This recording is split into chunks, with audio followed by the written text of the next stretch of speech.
Assalamualaikum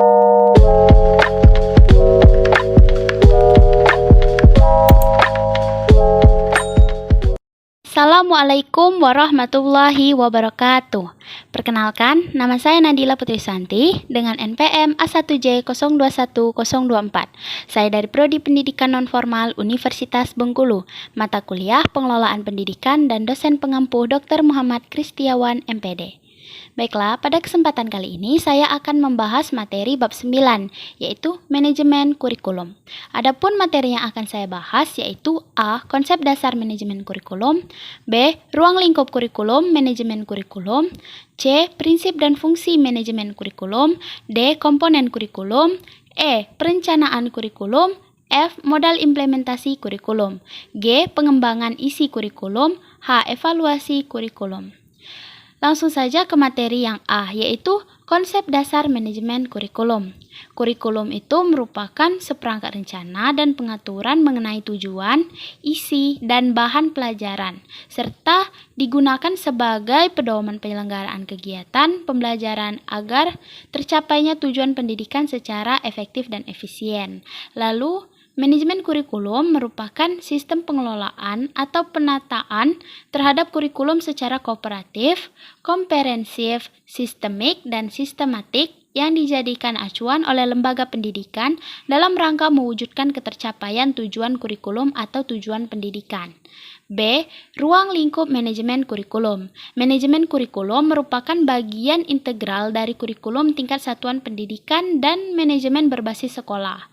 Lingkup manajemen kurikulum adalah perencanaan, pengorganisasian, dan pengevaluasian.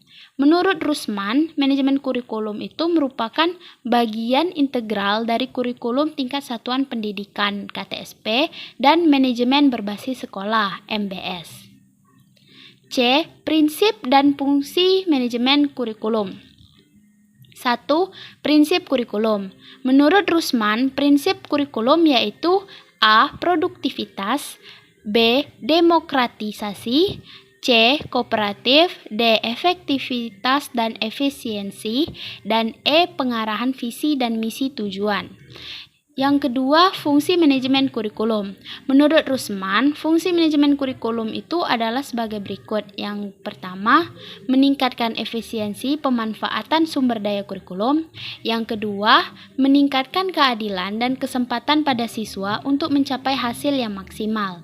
Yang ketiga, meningkatkan relevansi dan efektivitas pembelajaran sesuai dengan kebutuhan peserta didik maupun lingkungan sekitar.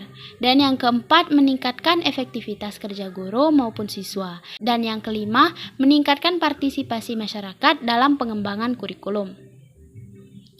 Lalu yang D, komponen kurikulum. Menurut Sanjaya, komponen-komponen yang membentuk sebuah kurikulum itu adalah sebagai berikut. Yang pertama itu ada tujuan yang ingin dicapai oleh pendidikan.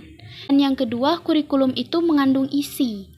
Dan yang ketiga, metode atau strategi pembelajaran.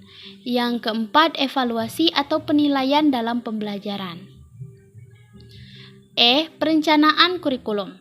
Perencanaan kurikulum itu fungsinya untuk sebagai pedoman atau alat memanajemen yang berisi petunjuk tentang jenis dan sumber individu yang diperlukan, media pembelajaran yang digunakan, sumber daya, tenaga, dan sarana-prasarana yang diperlukan, sistem monitoring dan evaluasi, serta unsur-unsur ketenaga kerjaan yang diperlukan untuk mencapai tujuan kurikulum.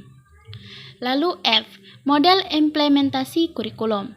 Miller dan Seller menggolongkan model implementasi kurikulum menjadi 3 bagian sebagai berikut. Yang pertama, the concept-based adaptation model.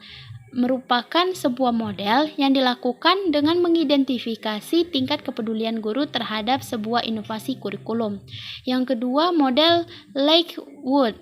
Model ini memfokuskan pada guru.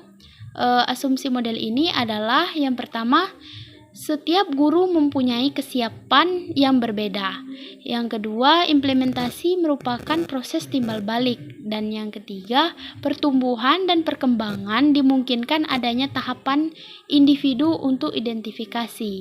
Lalu model yang ketiga yaitu Model Tori. Model ini untuk menggugah masyarakat mengadakan perubahan.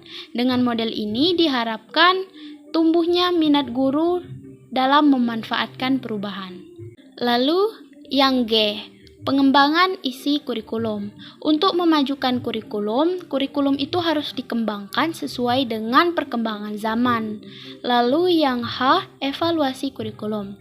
Evaluasi kurikulum merupakan pemeriksaan secara terus-menerus untuk mendapatkan informasi yang meliputi siswa, guru, program pendidikan, proses pembelajaran untuk mengetahui tingkat perubahan siswa dan ketepatan keputusan tentang gambaran siswa dan efektivitas program. Baiklah, sekian materi yang dapat saya sampaikan. Lebih dan kurangnya saya mohon maaf. Kepada Allah saya mohon ampun. Wabillahi taufiq wal hidayah. Wassalamualaikum warahmatullahi wabarakatuh.